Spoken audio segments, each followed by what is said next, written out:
The whispers of the wind.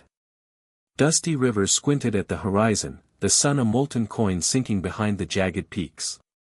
Another day done, another day alone. He wiped the sweat from his brow with a calloused hand, the scent of hay and dust clinging to his skin. The horses were fed, the chickens cooped, and the meager vegetable garden watered.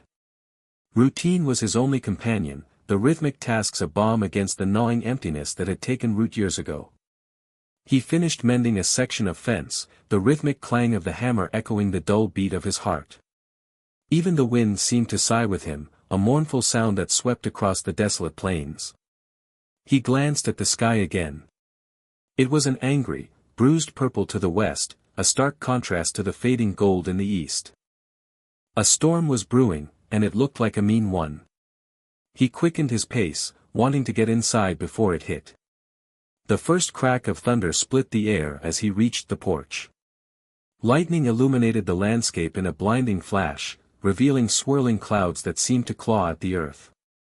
Rain lashed down, turning the dry ground to mud in an instant.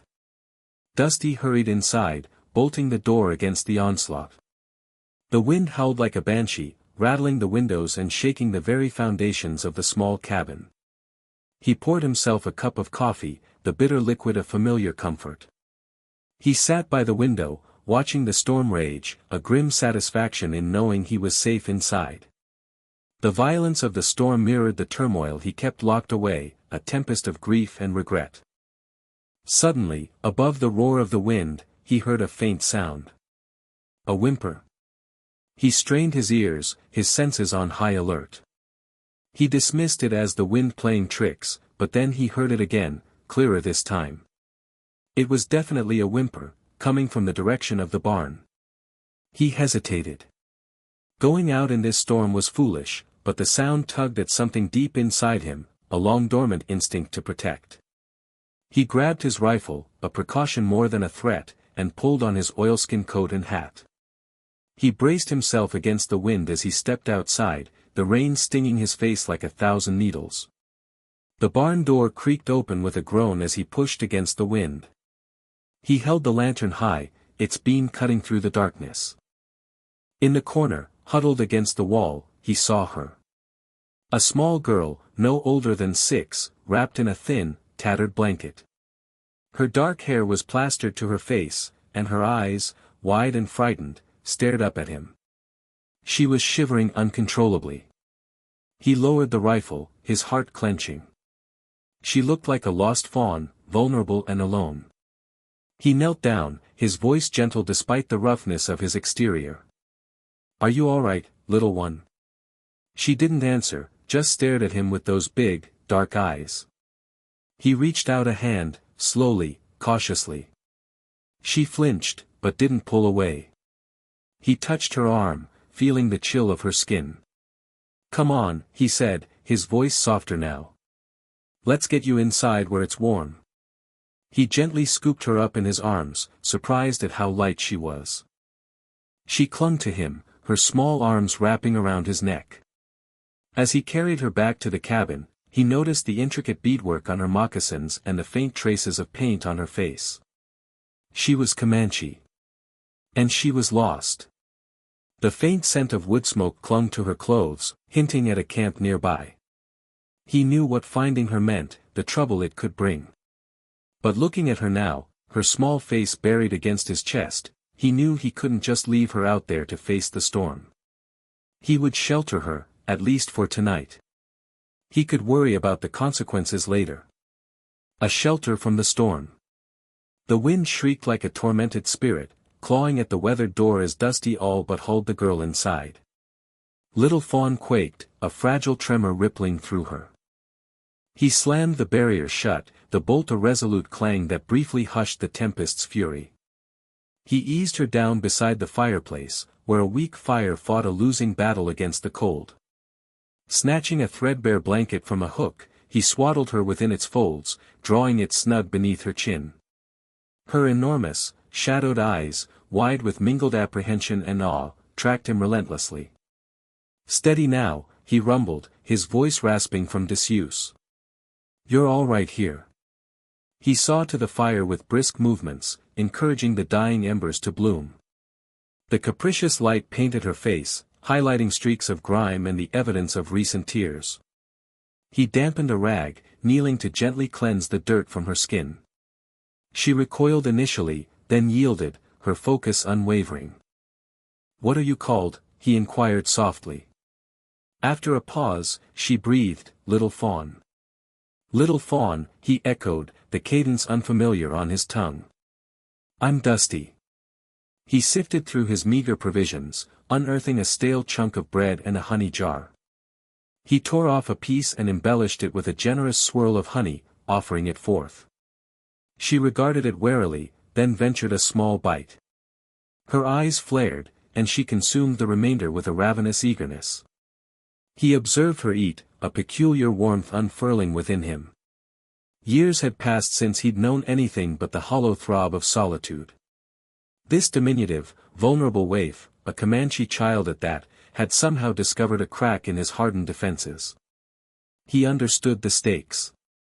Harboring a Comanche, especially now, was akin to playing with wildfire. Relations between the newcomers and the tribe were dangerously frayed, fueled by apprehension and misunderstanding. Discovery would brand him a turncoat, an outcast. Yet, gazing at Little Fawn, nestled by the warmth, her belly satisfied for perhaps the first time in days, he found he didn't care.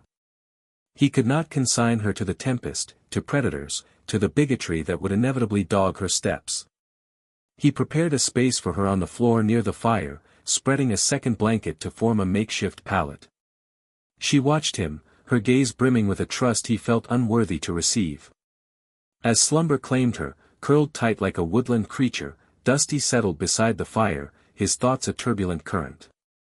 He couldn't foresee what lay ahead, but one truth remained unshakable: life as he knew it was over.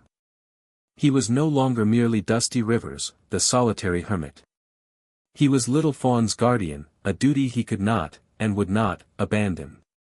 Outside, the storm continued its assault, but inside, by the dancing flames, a different turmoil was gathering within him, a tempest of anxiety, of expectation, and of a paternal affection he had believed long extinguished. Whispers and giggles. Little Fawn's eyelids peeled apart, fluttering like a fledgling's first attempt at flight. She lurched upright, a stifled whimper escaping, and her gaze darted around the strange cabin, a fresh wave of panic washing over her.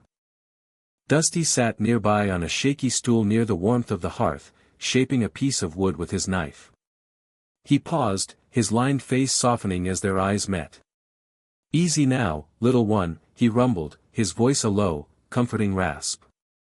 He displayed his open palms, a silent offering of goodwill. "You're safe." The words were meaningless, yet the serenity in his gaze seemed to ease the knot of fear in her chest. Still, she remained rigid, poised for flight, her dark eyes flitting about, seeking an avenue of escape. Dusty eased to his feet, careful not to spook her, and extended a slice of dried apple. Mistrust clouded her features, warring with the insistent growl of her stomach. He tapped his chest, then the apple, pantomiming a deliberate, exaggerated chew. A ghost of a smile touched her lips before vanishing, replaced by tentative acceptance. A small hand crept forward, accepting the offering, her fingertips brushing his calloused ones. A slight wince flickered across her face, though she didn't retreat. She nibbled cautiously, her gaze unwavering. Dusty settled back onto the stool, resuming his carving, affording her space. Slowly, she devoured the apple, the apprehension in her eyes gradually diluted by a nascent curiosity. Dusty pointed to the packed earth floor by the fire. "Draw," he instructed, then with a calloused finger, etched a rudimentary horse in the dust. Little Fawn observed, then gingerly reached for a twig. She sought his approval with a questioning glance, and he nodded encouragement. She began to draw, her small hand wielding the twig with unexpected assurance. A teepee took shape, then figures huddled around a campfire, then horses, wild and unbridled. Dusty watched, captivated. Though the specifics eluded him, the essence resonated. She was recounting a tale. A story of kin, of belonging, of a life tragically uprooted. She indicated one of the figures, a towering man adorned with a feathered war bonnet. "Papa," she breathed, her voice barely audible. Then another, a woman with flowing braids. "Mama." Dusty nodded, his heart heavy with empathy. He tapped himself. "Dusty." The unfamiliar syllables tripped on her tongue. "Dutty." He chuckled softly. "Close enough." For hours, they bridged the chasm of language with gestures, sketches, and isolated words. She depicted buffalo hunts, children frolicking by the riverbank, the boundless expanse of the plains. Dusty, in turn, displayed his knife, his rifle, the tools of his survival in the wilds. He whittled a tiny wooden doll for her, and her face lit up with pure, unadulterated joy. As dusk painted long shadows across the cabin's interior, little Fawn succumbed to a yawn. The accumulated fear and exhaustion of the day finally claiming her. Dusty gestured toward the bedroll in the corner. "Sleep," he murmured gently. Hesitantly, she crept into the coarse blankets, her gaze never leaving him.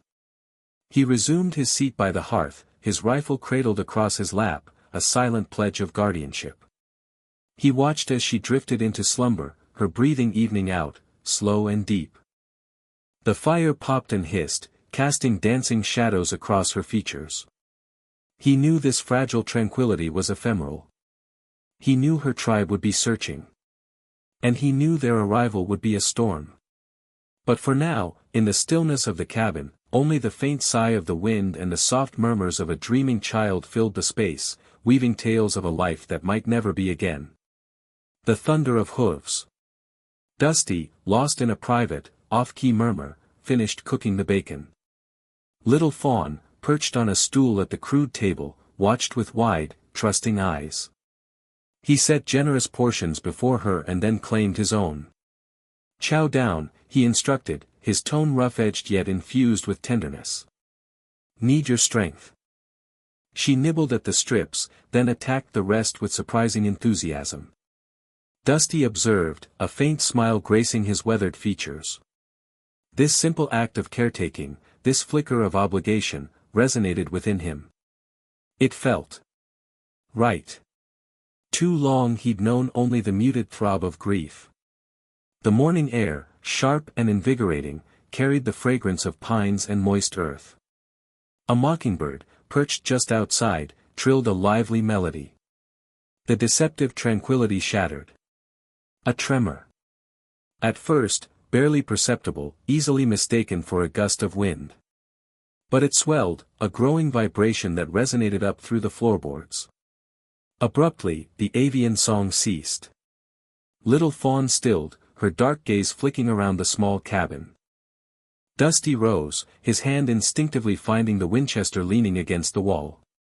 He went to the window, scanning the vast, unbroken prairie. The sound intensified, solidifying into a rolling, guttural roar. Then he saw them, a smudge on the horizon, rapidly darkening. Horses. Countless horses. A knot formed in his stomach. Not wild mustangs running free. The riders sat erect, their forms stark against the brightening sky. Comanche. He turned to Little Fawn, her face now etched with apprehension. She understood. She grasped the peril. Under the table, he commanded, his voice a hushed rasp. "Quiet." He snatched up his rifle and a handful of cartridges, swiftly shoving a heavy trunk in front of the door. It wouldn't withstand a determined assault, but every second mattered. The roaring crescendoed, shaking the cabin to its core. He risked another glance. They were upon him, impossibly fast. Scores of warriors, faces daubed with war paint, eyes fixed on this lonely homestead. He recognized the leader. Black Kettle. This wasn't a mere foraging expedition. This was targeted. This was personal. He crouched low by the window, rifle raised, heart hammering against his ribs. One man against a tide. And Little Fawn was relying on him. The first arrows slammed into the cabin's facade, biting into the wood with brutal impact. The war cries erupted, a chilling, unified chorus that shattered the morning stillness. Dusty steeled himself. The deluge had arrived. A father's demand. The sun beat down on the plains, turning the dry earth to a cracked canvas. Dusty Rivers squinted, wiping sweat from his brow as he split another log. The rhythmic thud of the axe was a familiar comfort, a counterpoint to the quiet that usually consumed him. Today, however, the quiet felt different, heavier. He sensed rather than saw the riders approach. A prickling on the back of his neck, the sudden stillness of the birds, signs he had learned to heed long ago. He set the axe aside, his gaze drifting towards the horizon. A cloud of dust billowed in the distance, growing larger with alarming speed. Dusty recognized the lead rider instantly. Chief Black Kettle. Little Fawn, sensing the shift in the air, scurried under the rough-hewn table. Dusty caught her eye, offering a reassuring nod, though his own heart hammered against his ribs. 70 Comanche warriors surrounded his small house, their faces impassive, their eyes like chips of obsidian. The air crackled with unspoken threat. Black Kettle dismounted, his gaze never leaving Dusty. He was a formidable figure, even without the trappings of war, tall, broad-shouldered, his face etched with the wisdom and hardship of a life lived on the plains. Rivers, Black Kettle's voice was deep, resonant, carrying easily across the distance. You harbor something that belongs to the people. Dusty stood his ground, his hands empty. I don't know what you're talking about, Chief. Even to his own ears, the denial sounded weak. Do not insult my intelligence. I know my daughter is here. Black Kettle's jaw was tight, his gaze hard. He made no move to approach, but the warriors around him shifted, their hands tightening on their weapons. Dusty swallowed, the dryness in his throat making it difficult. She was lost. I found her wandering alone. Lost? Black Kettle's eyes narrowed. A Comanche child does not simply become lost on her own territory. Explain yourself, Rivers. And do it truthfully. The chief's voice was low, almost a growl, but the threat was unmistakable. Dusty hesitated. He couldn't betray Little Fawn's trust, but he also knew he couldn't lie to Black Kettle. The chief was a man of honor, and he valued truth above all else. There was a raid. Further south. I found her after. He left out the details, the carnage, the terror in her eyes. He didn't want to relive it, and he certainly didn't want to speak of it in front of her. Black Kettle studied him, his expression unreadable.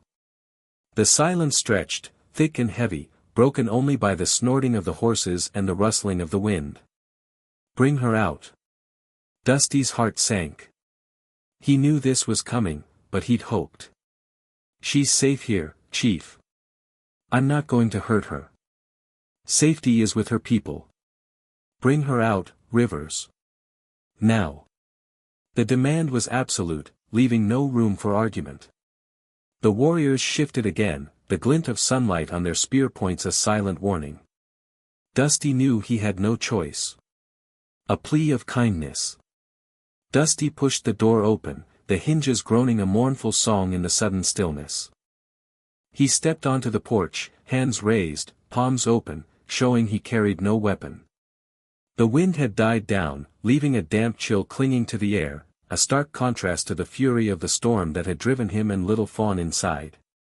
Before him stood Chief Black Kettle, a figure carved from granite in the dim morning light. 70 warriors formed a silent crescent behind him, their faces impassive, their presence radiating a contained power that sent a shiver down Dusty's spine despite himself. The air thrummed with a suppressed energy, like a coiled rattlesnake ready to strike. Dusty forced himself to meet the chief's gaze, a gaze as black and bottomless as a starless night. Chief Black Kettle, he began, his voice steady despite the tremor in his gut. I mean you and your people no harm. He paused, gathering his thoughts, choosing his words with care. Yesterday, a storm blew in fierce and fast. I found Little Fawn caught in it, soaked to the bone and terrified. I brought her here, out of the rain and wind, to keep her safe. That is all. He let his words hang in the air, hoping the sincerity in his voice would bridge the gap of language and suspicion. He could see little Fawn peering out from behind him, her dark eyes wide with a mixture of fear and trust. He offered her a reassuring smile before turning back to the chief. She is unharmed, Dusty continued. I gave her warm clothes, a hot meal, and a dry place to sleep. I treated her as I would my own daughter. He swallowed hard, the memory of his lost family a sharp pang in his chest. The chief remained unmoved, his expression unchanging. The silence stretched, taut and heavy, broken only by the distant crowing of a rooster. Dusty could feel the weight of 70 pairs of eyes on him, judging, assessing. Finally, Chief Black Kettle spoke, his voice a low rumble that carried the weight of authority. You claim kindness, white man. But you hold what is mine. He gestured towards the house with a slow, deliberate movement. My daughter. Dusty stood his ground. Kindness is all I offer, Chief. I only wanted to protect her from the storm. I will not keep her from you. She is free to go. He stepped aside, gesturing towards the open doorway. Little Fawn can tell you herself that no harm came to her here. Only warmth and shelter. The chief's gaze remained fixed on Dusty, unwavering, skeptical. Words are wind, white man. Actions speak louder. He paused, his eyes narrowing slightly. We shall see if your actions match your words. The evidence of kindness. 70 pairs of eyes drilled into Dusty, a silent inquest that ignited a cold knot of fear in his gut. He forced it down, focusing on little Fawn trembling behind him, her small fingers knotted in his shirt. Chief Black Kettle, a figure carved from granite with eyes like polished obsidian, hadn't uttered a sound since entering the cabin. The oppressive silence hung like a shroud. Finally, a guttural rumble escaped the chief's throat, like tectonic plates shifting. Search. Dusty steeled himself as warriors, their faces daubed with ochre and charcoal, brushed past. They moved with a predatory grace, a choreography of restrained power. He watched them disperse, rifles held with casual readiness. Little Fawn whimpered, shrinking behind him. Dusty laid a reassuring hand on her back, feeling the tremor beneath his palm. His meager belongings were subjected to a swift, thorough violation. One warrior appended a stack of blankets, their neat folds collapsing in disarray. Another prodded at the cooking pot suspended over the cold hearth with suspicion. The confined space grew thick with the mingled sense of wood smoke and rising anxiety. The first report came swiftly, delivered with a knelt reverence. A bed warmed recently, Black Kettle. Small, but radiating heat. He presented a worn rabbit-skin doll, its fur smoothed by countless small hands. A child's comfort. Another warrior approached, bearing his findings. Provisions, Chief. Fresh kill. Enough to sustain 2, perhaps 3 souls. He extended a wooden bowl, its interior still glistening with animal fat. Also, these. He displayed a collection of carved wooden figures, a stallion, a bison, a miniature wolf. Rough-hewn, yet undeniably crafted with affection. Dusty detected a flicker in Black Kettle's gaze, not hostility, not yet, but a hesitant bloom of something akin to hope, or perhaps wonder. The search continued, but the initial ferocity had dissipated, replaced by a sense of careful examination. The warriors seemed less like vengeful spirits, more like meticulous investigators. They noted the worn patches on Dusty's clothes, the calloused hands that spoke of relentless labor. They observed the patched roof, the neatly stacked firewood, the struggling garden clinging to life in the parched earth. One warrior gestured towards a drawing etched into the wall near Little Fawn's bed, a simple rendering of a girl holding the hand of a towering figure. Overhead, a childish sun beamed down. The final warrior returned, his expression inscrutable. He spoke with a quiet solemnity. No instruments of war, Chief. Only, an offering. He presented a small, exquisitely woven basket overflowing with wildflowers.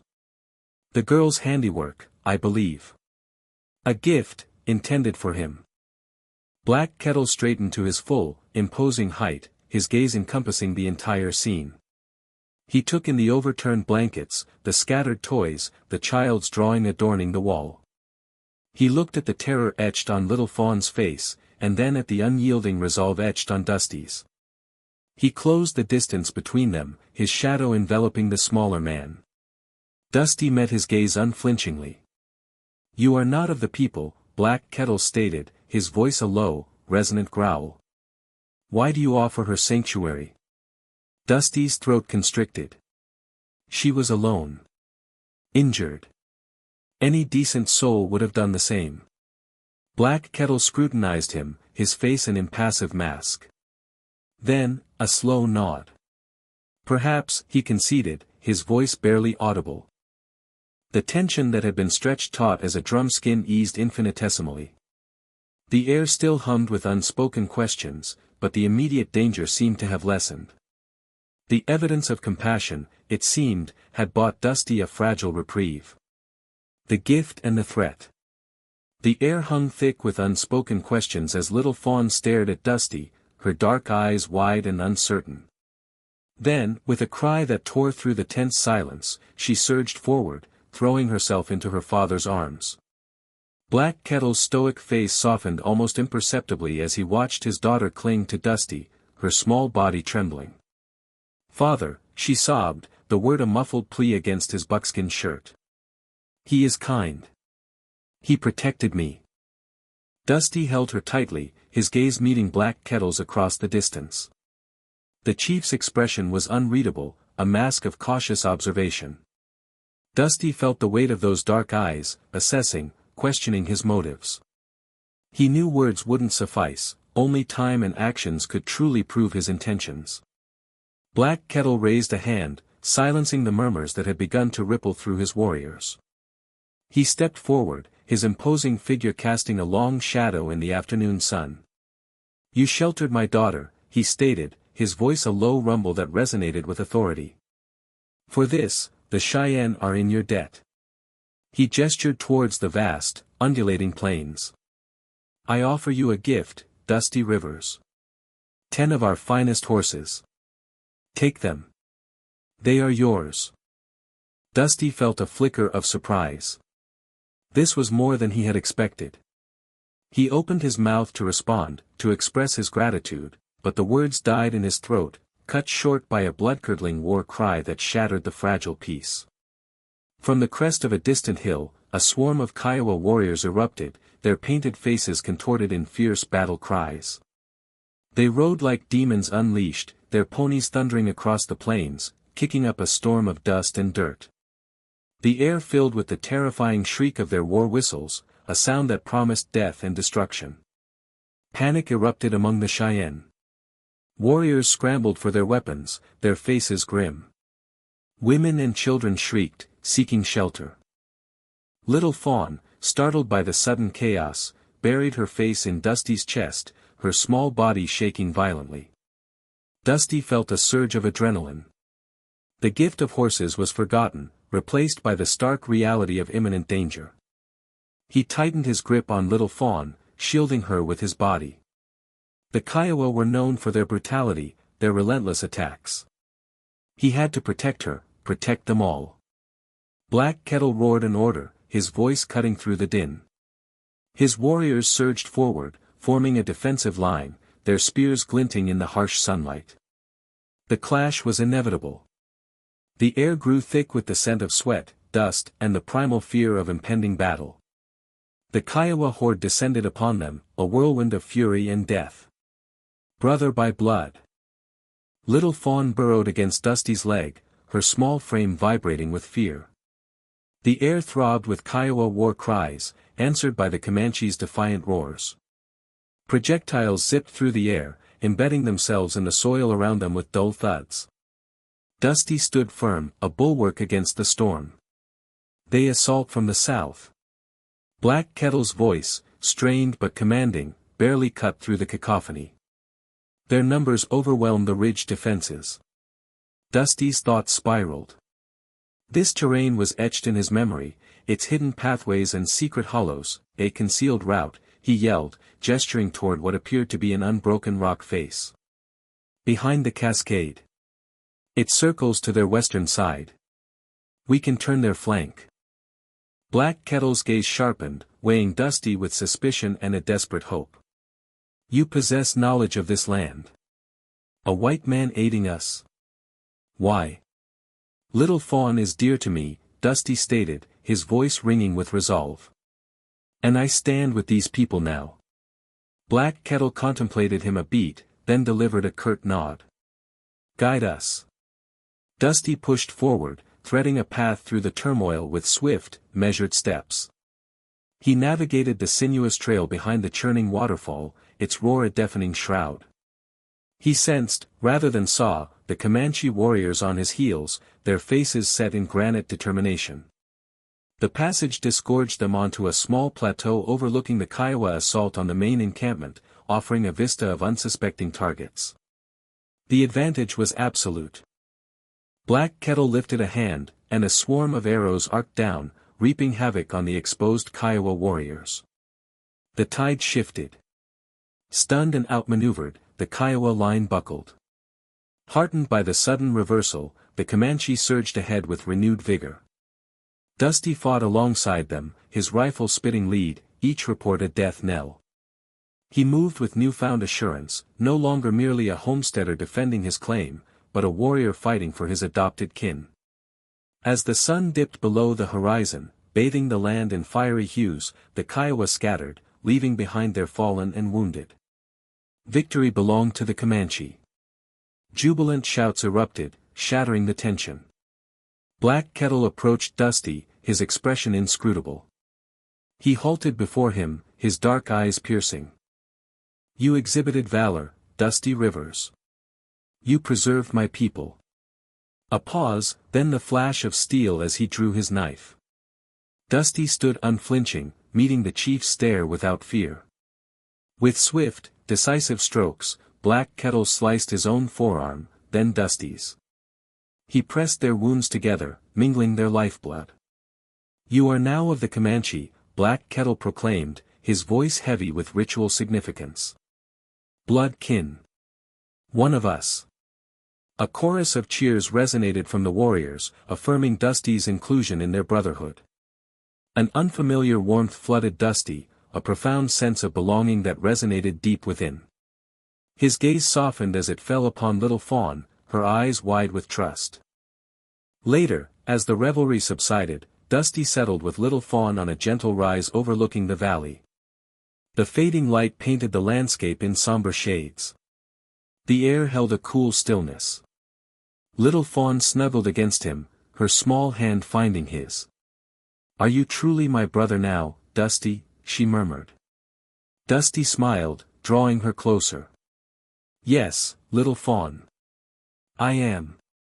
He surveyed the sprawling vista, the rolling hills dissolving into the boundless sky. He was no longer adrift. He had found his family, his sanctuary.